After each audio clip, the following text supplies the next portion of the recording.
آج کی اس ویڈیو میں ہم جانیں گے شعبان المعظم کی فضیلت۔ شعبان المعظم اسلامی سال کا 8واں مہینہ ہے جو رجب شریف اور رمضان المبارک کے درمیان میں ہے۔ یہ ان 5 مہینوں میں سے پہلا مہینہ ہے کہ جن کا چاند دیکھنا واجب کفایہ ہے۔ 5 مہینے یہ ہیں کہ جن میں چاند دیکھنا واجب کفایہ ہے۔ پہلا شعبان المعظم، دوسرا رمضان المبارک، تیسرا شوال المکرم، چوتھا ذی القعدۃ الحرام، 5واں ذو الحجۃ الحرام۔ شعبان شعبن سے بنا ہے جس کا معنی ہے گھاٹی۔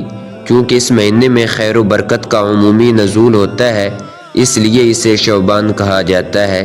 جس طرح گھاٹی پہاڑ کا راستہ ہوتی ہے اسی طرح یہ مہینہ خیر و برکت کا راستہ ہے۔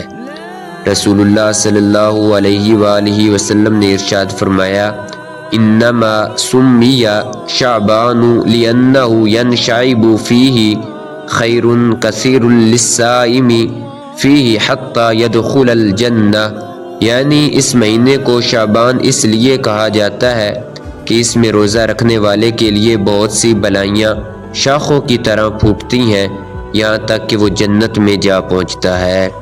حضرت امام رافع رحمۃ اللہ علیہ فرماتے ہیں، اس حدیث پاک کا مطلب یہ ہے کہ ماہ شعبان میں مسلمان ذکر و اذکار، نیکیوں اور قرآن پاک کی تلاوت کی طرف مائل ہو جاتے ہیں اور رمضان المبارک کے لیے تیاری کرتے ہیں، اور شعبان المعظم میں رمضان المبارک کے روزوں کی فرضیت کا حکم نازل ہوا۔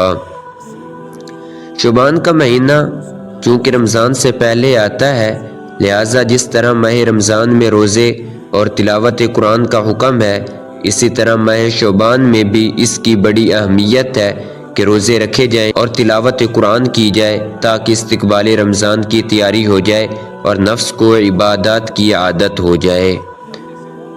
حضرت انس رضی اللہ تعالیٰ عنہ فرماتے ہیں، شعبان کا مہینہ آتا تو مسلمان قرآن کریم کی تلاوت میں مشغول ہو جاتے، اپنے مالوں کی زکوٰۃ ادا کر دیتے تاکہ کمزوروں اور مسکینوں کو بھی رمضان کے روزوں کی طاقت ملے۔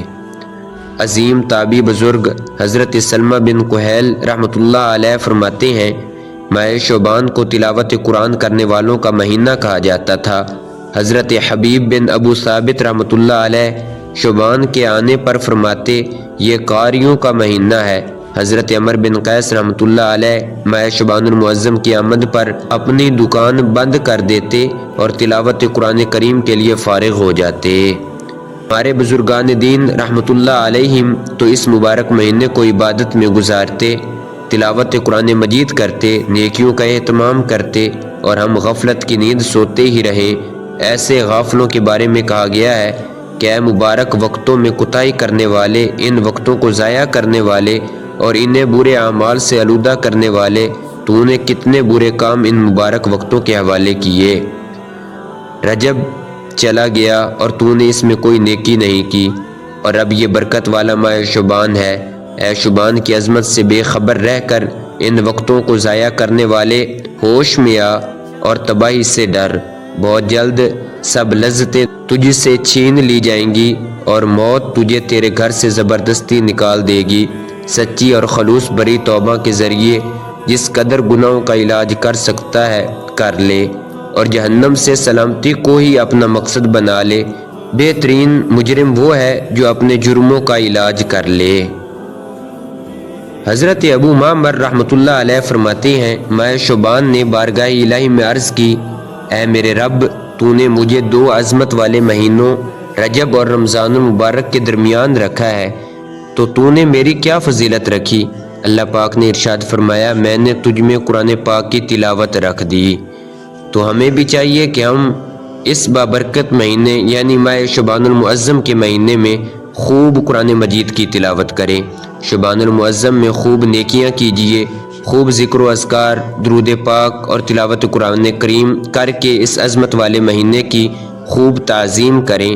اس عظمت والے مہینے کی اہمیت کے لیے اتنا ہی کافی ہے کہ اس بارے میں ہمارے پیارے آقا صلی اللہ علیہ وآلہ وسلم نے ارشاد فرمایا، شہر شعبان شہری، یعنی ماہ شعبان میرا مہینہ ہے۔ اللہ پاک کے آخری نبی مکی مدنی محمد عربی صلی اللہ علیہ وآلہ وسلم جیسے رمضان کے روزوں کی تیاری فرماتے، ایسے ہی شعبان کے روزوں کی بھی تیاری فرماتے۔ نیز آپ صلی اللہ علیہ وآلہ وسلم نے تعظیم رمضان کے لیے شعبان کے روزوں کو سب سے افضل روزے قرار دیا، جیسا کہ حضرت انس رضی اللہ تعالی عنہ سے روایت ہے کہ رسول اللہ صلی اللہ علیہ وآلہ وسلم سے سب سے افضل روزوں کے بارے میں پوچھا گیا تو آپ صلی اللہ علیہ وآلہ وسلم نے ارشاد فرمایا، رمضان کی تعظیم کے لیے شعبان کے روزے رکھنا۔